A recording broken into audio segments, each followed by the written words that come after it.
A Pluralistic Universe. Hibbert Lectures at Manchester College on the Present Situation in Philosophy by William James. 1909. Lecture 4 concerning Fechner. The prestige of the Absolute has rather crumbled in our hands. The logical proofs of it misfire. The portraits which its best court painters show of it are featureless and foggy in the extreme. And, apart from the cold comfort of assuring us that with it all is well, and that to see that all is well with us also we need only rise to its eternal point of view, it yields us no relief whatever. It introduces, on the contrary, into philosophy and theology certain poisonous difficulties of which but for its intrusion we never should have heard.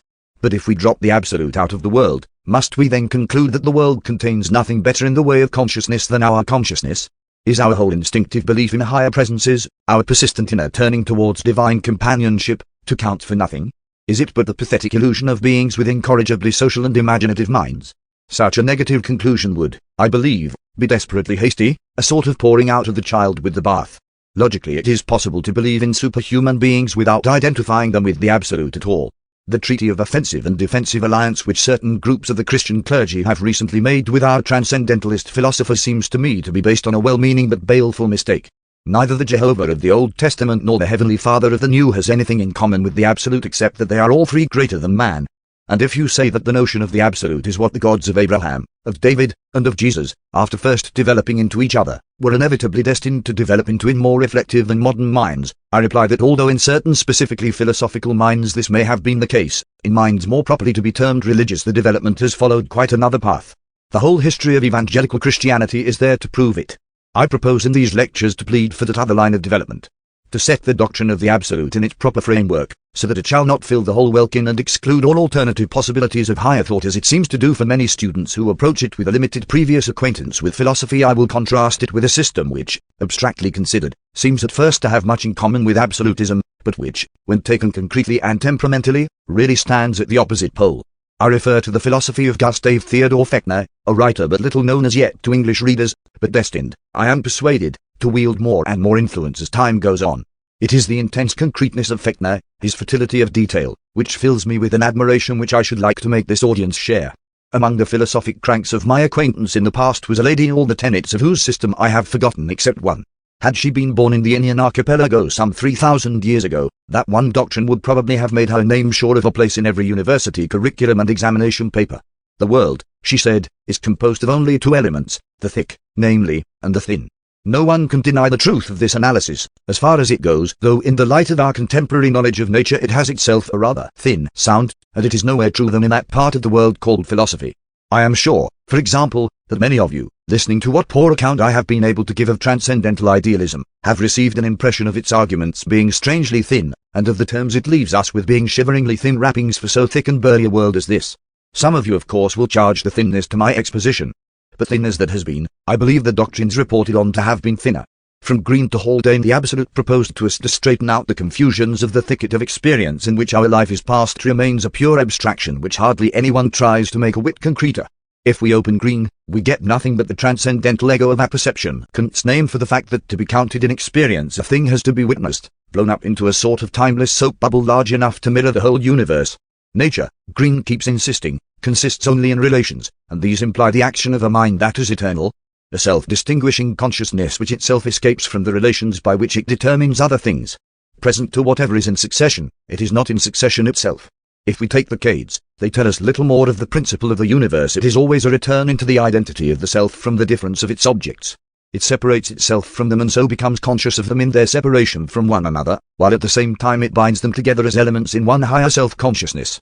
This seems the very quintessence of thinness, and the matter hardly grows thicker when we gather, after enormous amounts of reading, that the great enveloping self in question is absolute reason as such, and that as such it is characterized by the habit of using certain jejune categories with which to perform its eminent relating work.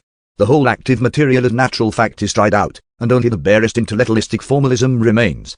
Hegel tried, as we saw, to make the system concreter by making the relations between things dialectic. But if we turn to those who use his name most worshipfully, we find them giving up all the particulars of his attempt, and simply praising his intention much as in our manner we have praised it ourselves. Mr. Haldane, for example, in his wonderfully clever Hibbert Lectures, praises Hegel to the skies, But what he tells of him amounts to little more than this, that single "the categories in which the mind arranges its experiences, and gives meaning to them, the universals in which the particulars are grasped in the individual, are a logical chain, in which the first presupposes the last, and the last is its presupposition and its truth. He hardly tries at all to thicken this thin logical scheme. He says indeed that absolute mind in itself, and absolute mind in its heteroity or otherness, under the distinction which it sets up of itself from itself, have as their real prius absolute mind in synthesis, and, this being absolute mind's true nature, its dialectic character must show itself in such concrete forms as Goethe's and Wordsworth's poetry, as well as in religious forms. Single "the nature of God, the nature of absolute mind, is to exhibit the triple movement of dialectic, and so the nature of God as presented in religion must be a triplicity, a trinity. But beyond thus naming Goethe and Wordsworth and establishing the Trinity, Mr. Haldane's Hegelianism carries us hardly an inch into the concrete detail of the world we actually inhabit. Equally thin is Mr. Taylor, both in his principles and in their results. Following Mr. Bradley, he starts by assuring us that reality cannot be self-contradictory, but to be related to anything really outside of oneself is to be self-contradictory, so the ultimate reality must be a single all-inclusive systematic whole. Yet all he can say of this whole at the end of his excellently written book is that the notion of it can make no addition to our information and can of itself supply no motives for practical endeavour. Mr. McTaggart treats us to almost as thin a fare.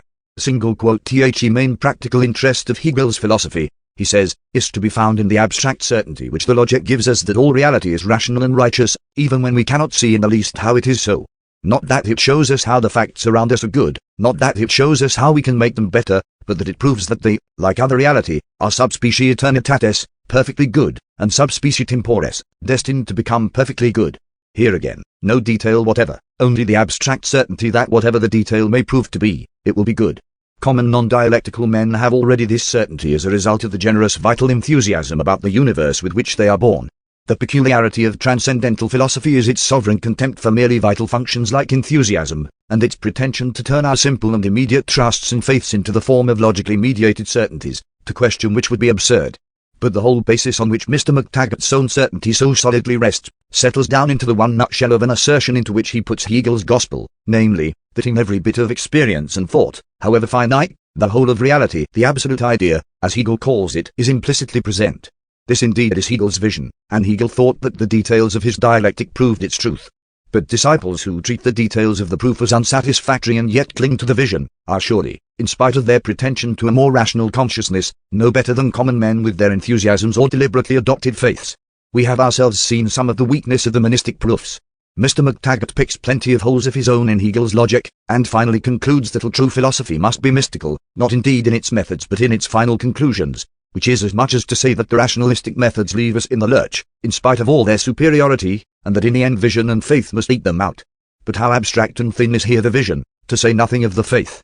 The whole of reality, explicitly absent from our finite experiences, must nevertheless be present in them all implicitly, although no one of us can ever see how the bare word implicit here bearing the whole pyramid of the monistic system on its slender point.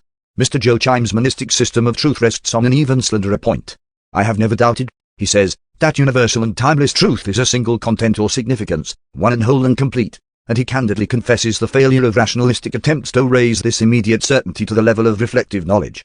There is, in short, no mediation for him between the truth in capital letters and all the little lowercase truths and errors which life presents.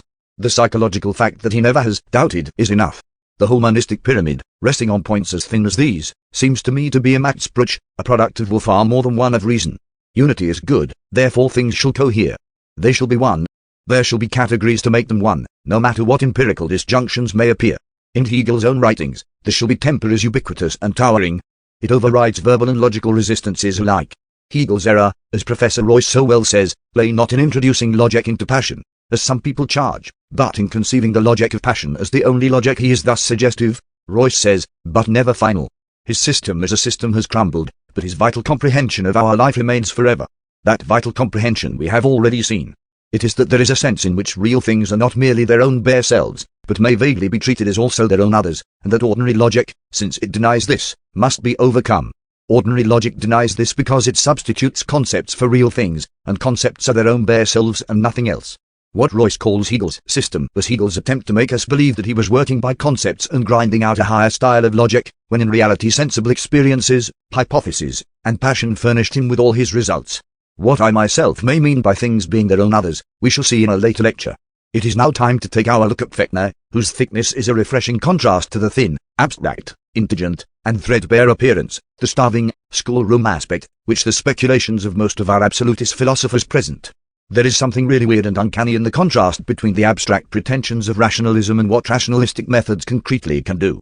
If the logical prayers of our mind were really the implicit presence of the whole concrete universal, the whole of reason, or reality, or spirit, or the absolute idea, or whatever it may be called, in all our finite thinking, and if this reason worked, for example, by the dialectical method, doesn't it seem odd that in the greatest instance of rationalization mankind has known, inscience, namely, the dialectical method should never once have been tried? Not a solitary instance of the use of it in science occurs to my mind. Hypotheses, and deductions from these, controlled by sense observations and analogies with what we know elsewhere, are to be thanked for all of science's results. Fechner used no methods but these latter ones in arguing for his metaphysical conclusions about reality, but let me first rehearse a few of the facts about his life. Born in, the son of a poor country pastor in Saxony, he lived from to when he died, 70 years therefore, at Leipzig, a typical gelator of the old-fashioned German stripe. His means were always scanty, so his only extravagances could be in the way of thought, but these were gorgeous ones. He passed his medical examinations at Leipzig University at the age of 21, but decided, instead of becoming a doctor, to devote himself to physical science. It was 10 years before he was made professor of physics, although he soon was authorized to lecture. Meanwhile, he had to make both ends meet, and this he did by voluminous literary labors. He translated, for example, the 4 volumes of Beat's treatise on physics, and the 6 of Thénaud's work on chemistry, and took care of their enlarged editions later. He edited repertories of chemistry and physics, a pharmaceutical journal, and an encyclopedia in 8 volumes, of which he wrote about 1/3. He published physical treatises and experimental investigations of his own, especially in electricity. Electrical measurements, as you know, are the basis of electrical science, and Fechner's measurements in galvanism, performed with the simplest self-made apparatus, are classic to this day. During this time he also published a number of half-philosophical, half-humorous writings, which have gone through several editions, under the name of Dr. Mises, besides poems, literary and artistic essays, and other occasional articles. But overwork, poverty, and an eye trouble produced by his observations on after-images in the retina, also a classic piece of investigation, produced in Fechner, then about 38 years old, a terrific attack of nervous prostration with painful hyperesthesia of all the functions, from which he suffered 3 years, cut off entirely from active life. Present-day medicine would have classed poor Fechner's malady quickly enough, as partly a habit neurosis, but its severity was such that in his day it was treated as a visitation incomprehensible in its malignity. And when he suddenly began to get well, both Fechner and others treated the recovery as a sort of divine miracle. This illness, bringing Fechner face to face with inner desperation, made a great crisis in his life. Had I not then clung to the faith, he writes, that clinging to faith would somehow or other work its reward, so hat ich den sich nicht ausgehalten. His religious and cosmological faith saved him thenceforward. One great aim with him was to work out and communicate these faiths to the world. He did so on the largest scale. But he did many other things too ere he died. A book on the atomic theory, classic also. 4 elaborate mathematical and experimental volumes on what he called Zeitliche physics. Many persons consider Fechner to have practically founded scientific psychology in the first of these books. A volume on organic evolution, and 2 works on experimental aesthetics, in which again Fechner is considered by some judges to have laid the foundations of a new science, must be included among these other performances. Of the more religious and philosophical works, I shall immediately give a further account. All Leipzig mourned him when he died, for he was the pattern of the ideal German scholar, as daringly original in his thought as he was homely in his life, a modest, genial, laborious slave to truth and learning, and withal the owner of an admirable literary style of the vernacular sort. The materialistic generation, that in the 50s and 60s called his speculations fantastic, had been replaced by one with greater liberty of imagination, and prayer, a Wundt, a Paulsen, and a Laswitz could now speak of Fechner as their master. His mind was indeed one of those multitudinously organized crossroads of truth which are occupied only at rare intervals by children of men, and from which nothing is either too far or too near to be seen in due perspective. Patientest observation, exactest mathematics, shrewdest discrimination, humanest feeling, flourished in him on the largest scale, with no apparent detriment to one another. He was in fact a philosopher in the great sense, although he cared so much less than most philosophers care for abstractions of the thin order. For him the abstract lived in the concrete, and the hidden motive of all he did was to bring what he called the daylight view of the world into ever greater evidence, the daylight view being this, that the whole universe in its different spans and wavelengths, exclusions and envelopments, is everywhere alive and conscious. It has taken 50 years for his chief book, Zendavesta, to pass into a second edition. And swallow, he cheerfully writes, does not make a summer. But the first swallow would not come unless the summer were coming. And for me that summer means my daylight view sometime prevailing. The original sin, according to Fechner, of both our popular and our scientific thinking, is our inveterate habit of regarding the spiritual not as the rule but as an exception in the midst of nature. Instead of believing our life to be fed at the breasts of the greater life, our individuality to be sustained by the greater individuality, which must necessarily have more consciousness and more independence than all that it brings forth, we habitually treat whatever lies outside of our life as so much slag and ashes of life only. Or if we believe in a divine spirit, we fancy him on the one side as bodiless, and nature as soulless on the other. What comfort, or peace, Fechner asks, can come from such a doctrine? The flowers wither at its breath, the stars turn into stone. Our own body grows unworthy of our spirit and sinks to a tenement for carnal senses only. The book of nature turns into a volume on mechanics, in which whatever his life is treated as a sort of anomaly. A great chasm of separation yawns between us and all that is higher than ourselves, and God becomes a thin nest of abstractions. Fechner's great instrument for vivifying the daylight view is analogy. Not irrationalistic argument is to be found in all his many pages, only reasonings like those which men continually use in practical life. For example, my house is built by someone, the world too is built by someone. The world is greater than my house, it must be a greater someone who built the world. My body moves by the influence of my feeling and will. The sun, moon, sea, and wind, being themselves more powerful, move by the influence of some more powerful feeling and will. I live now, and change from one day to another. I shall live hereafter, and change still more, etc. Bain defines genius as the power of seeing analogies. The number that Fechner could perceive was prodigious, but he insisted on the differences as well. Neglect to make allowance for these, he said, is the common fallacy in analogical reasoning. Most of us, for example, reasoning justly that, since all the minds we know are connected with bodies, therefore God's mind should be connected with a body, proceed to suppose that that body must be just an animal body over again, and paint an altogether human picture of God.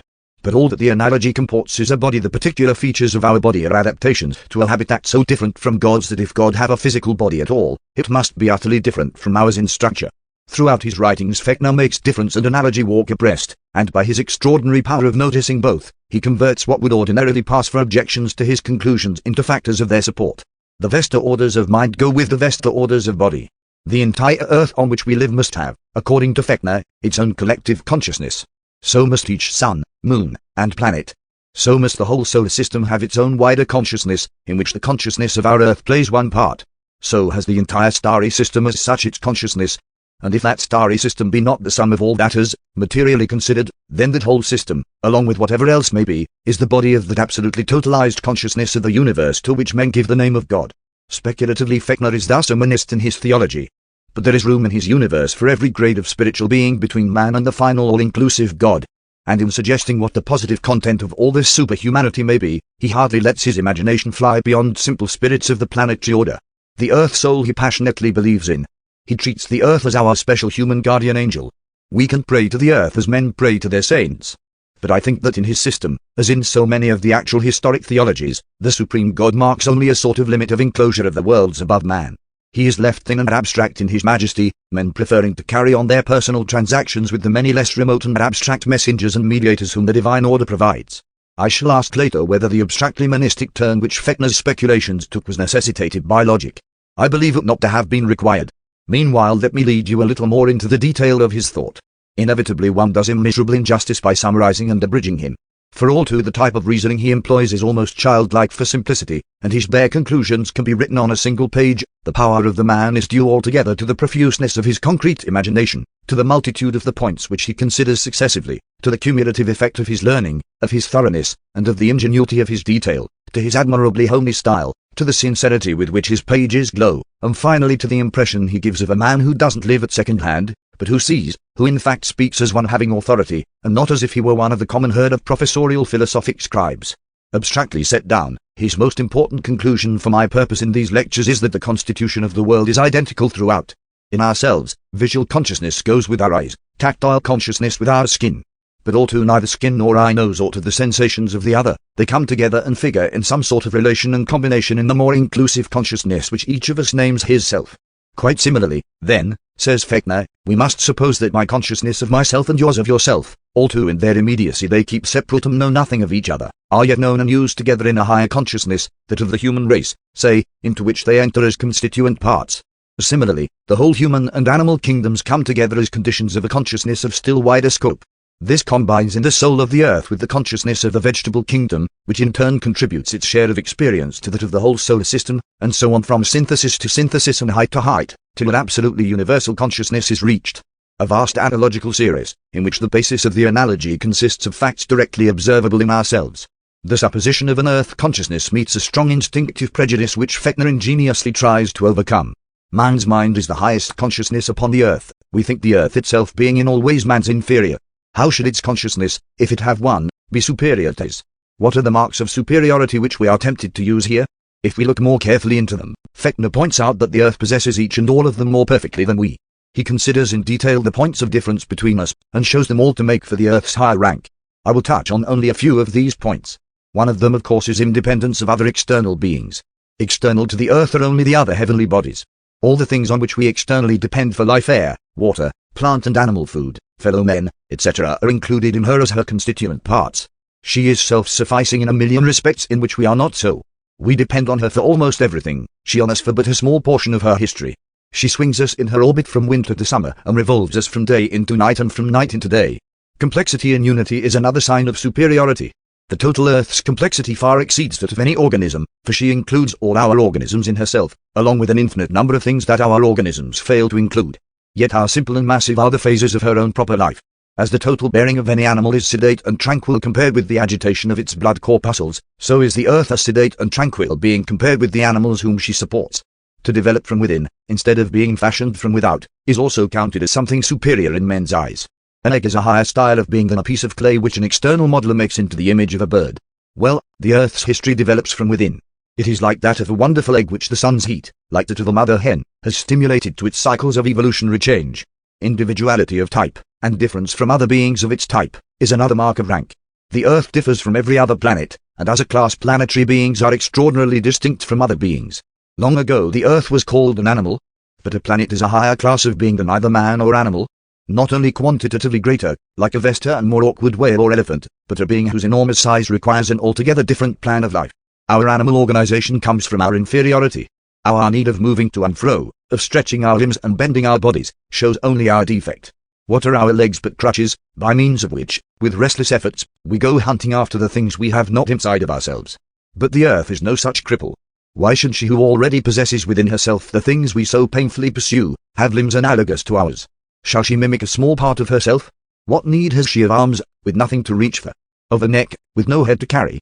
Of eyes or nose when she finds her way through space without either, and has the millions of eyes of all her animals to guide their movements on her surface, and all their noses to smell the flowers that grow? For, as we are ourselves a part of the earth, so our organs are her organs. She is, as it were, iron dear over her whole extent. All that we see and hear in separation she sees and hears at once. She brings forth living beings of countless kinds upon her surface, and their multitudinous conscious relations with each other she takes up into her higher and more general conscious life. Most of us, considering the theory that the whole terrestrial mass is animated as our bodies are, make the mistake of working the analogy too literally, and allowing for no differences. If the earth be a sentient organism, we say, where are her brain and nerves? What corresponds to her heart and lungs?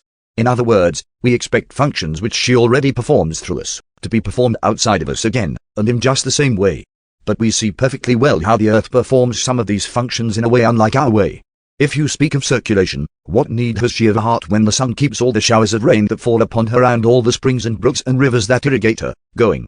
What need has she of internal lungs, when her whole sensitive surface is in living commerce with the atmosphere that clings to it?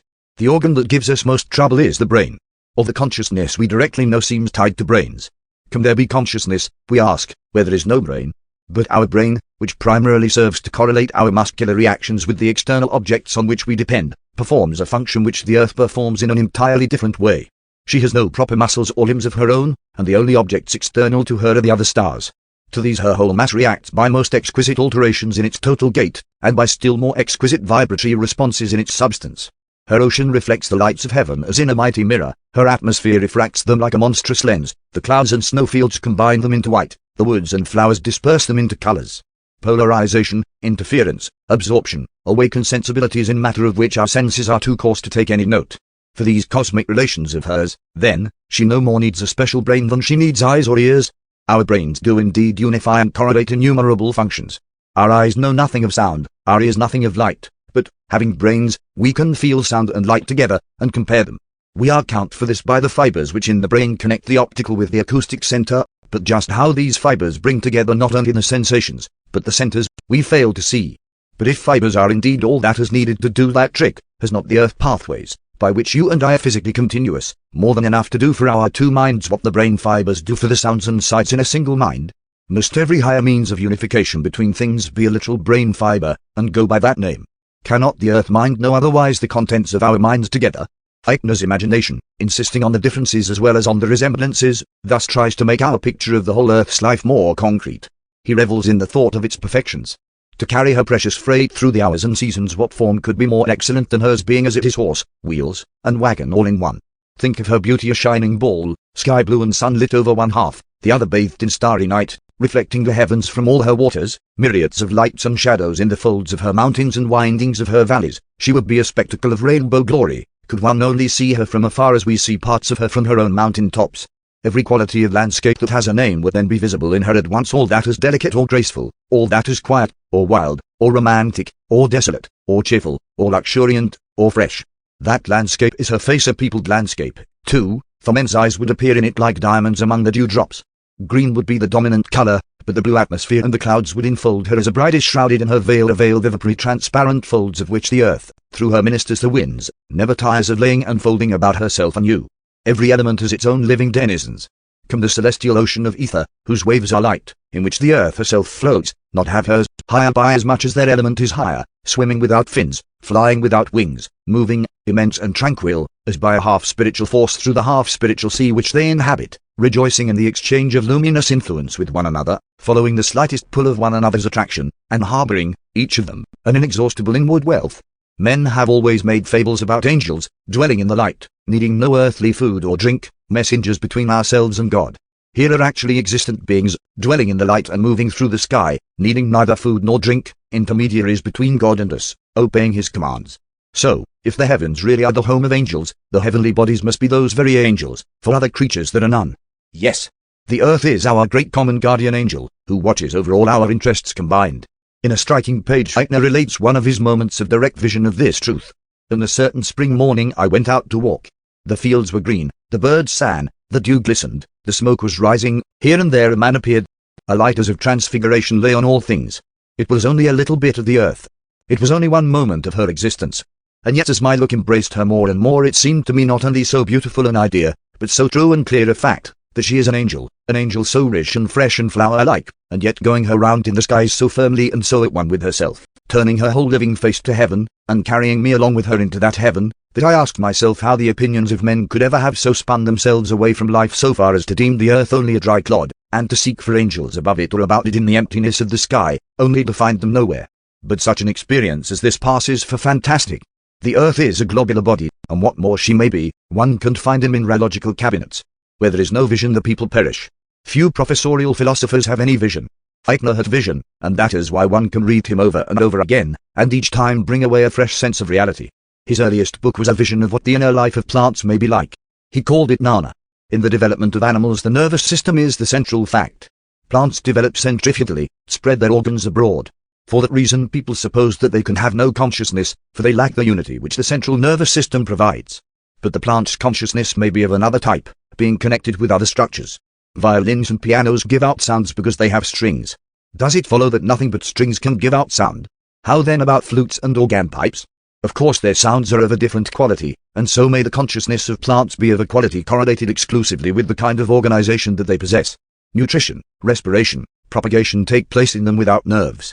In us these functions are conscious only in unusual states. Normally their consciousness is eclipsed by that which goes with the brain. No such eclipse occurs in plants, and their lower consciousness may therefore be all the more lively. With nothing to do but to drink the light and air with their leaves, to let their cells proliferate, to feel their rootlets draw the sap, is it conceivable that they should not consciously suffer if water, light, and air are suddenly withdrawn? Or that when the flowering and fertilization which are the culmination of their life take place, they should not feel their own existence more intensely and enjoy something like what we call pleasure in ourselves?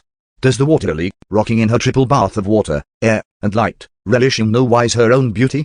When the plant in our room turns to the light, closes her blossoms in the dark, responds to our watering or pruning by increase of size or change of shape and bloom, who has the right to say she does not feel, or that she plays a purely passive part? Truly plants can foresee nothing, neither the side of the mower, nor the hand extended to pluck their flowers. They can neither run away nor cry out.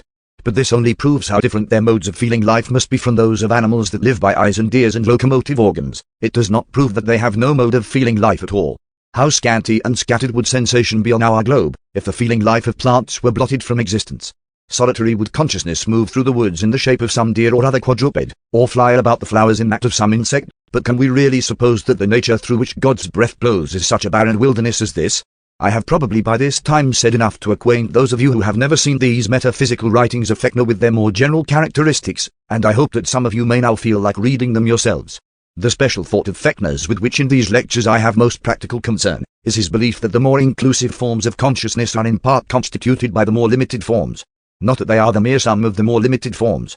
As our mind is not the bare sum of our sights plus our sounds plus our pains, but in adding these terms together also finds relations among them and weaves them into schemes and forms and objects of which no one sense in its separate estate knows anything, so the earth soul traces relations between the contents of my mind and the contents of yours of which neither of our separate minds is conscious. It has schemes, forms, and objects proportionate to its wider field, which our mental fields are far too narrow to cognize. By ourselves we are simply out of relation with each other, for it we are both of us there, and different from each other, which is a positive relation. What we are without knowing, it knows that we are. We are closed against its world, but that world is not closed against us. It is as if the total universe of inner life had a sort of grain or direction, a sort of valvular structure, permitting knowledge to flow in one way only, so that the wider might always have the narrower under observation, but never the narrower the wider. Eichner's great analogy here is the relation of the senses to our individual minds. When our eyes are open, their sensations enter into our general mental life, which grows incessantly by the addition of what they see. Close the eyes, however, and the visual additions stop. Nothing but thoughts and memories of the past visual experiences remain, in combination of course with the enormous stock of other thoughts and memories, and with the data coming in from the senses not yet closed. Our sensations of themselves know nothing of this enormous life into which they fall. Fechner thinks, as any common man would think, that they are taken into it directly when they occur, and form part of it just as they are. They don't stay outside and get represented inside by their copies. It is only the memories and concepts of them that are copies. The sensible perceptions themselves are taken in or warned out in their own proper persons according as the eyes are open or shut. Eichner likens our individual persons on the earth unto so many sense organs of the earth's soul.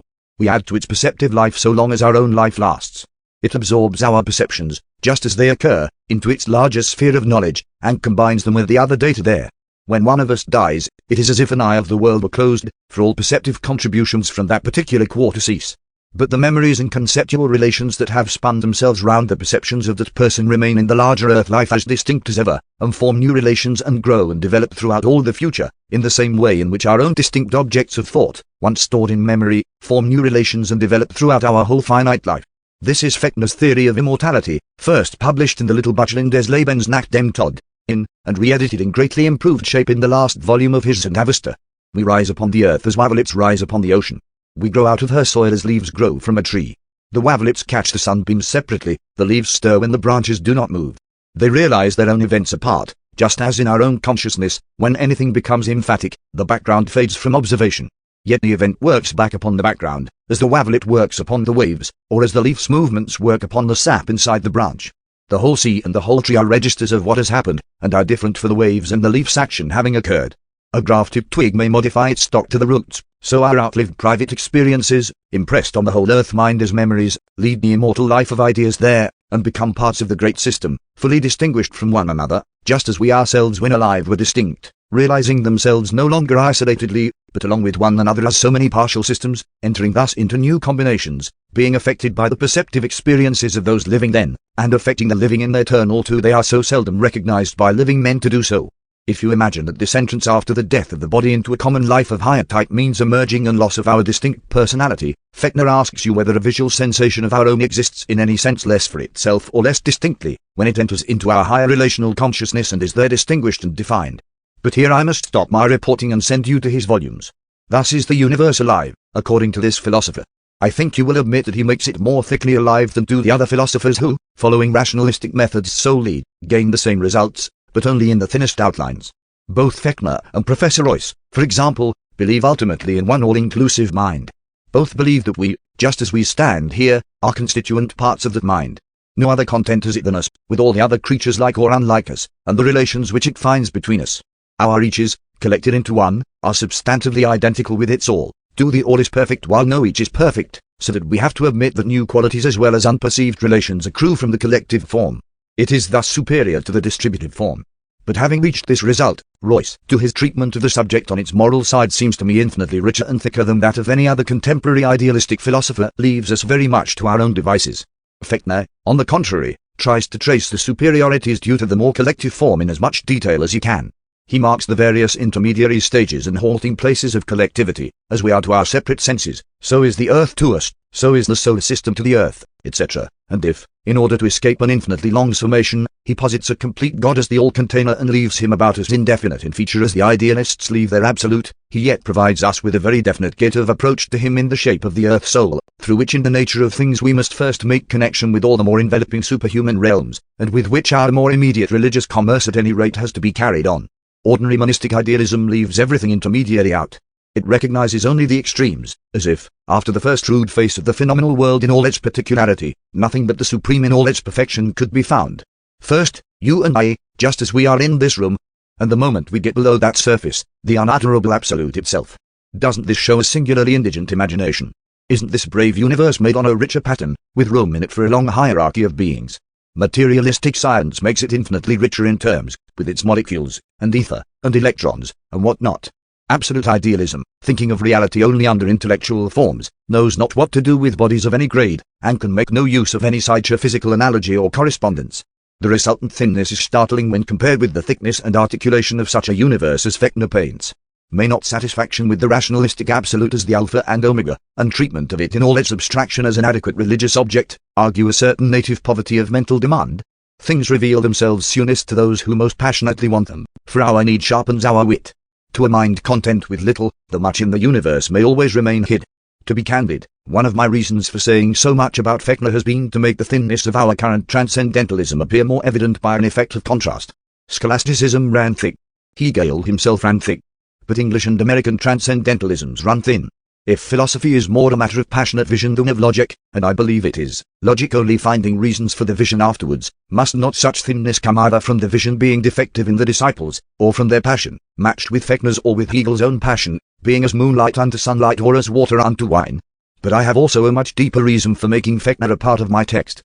His assumption that conscious experiences freely compound and separate themselves, the same assumption by which absolutism explains the relation of our minds to the eternal mind, and the same by which empiricism explains the composition of the human mind out of subordinate mental elements, is not one which we ought to let pass without scrutiny. I shall scrutinize it in the next lecture.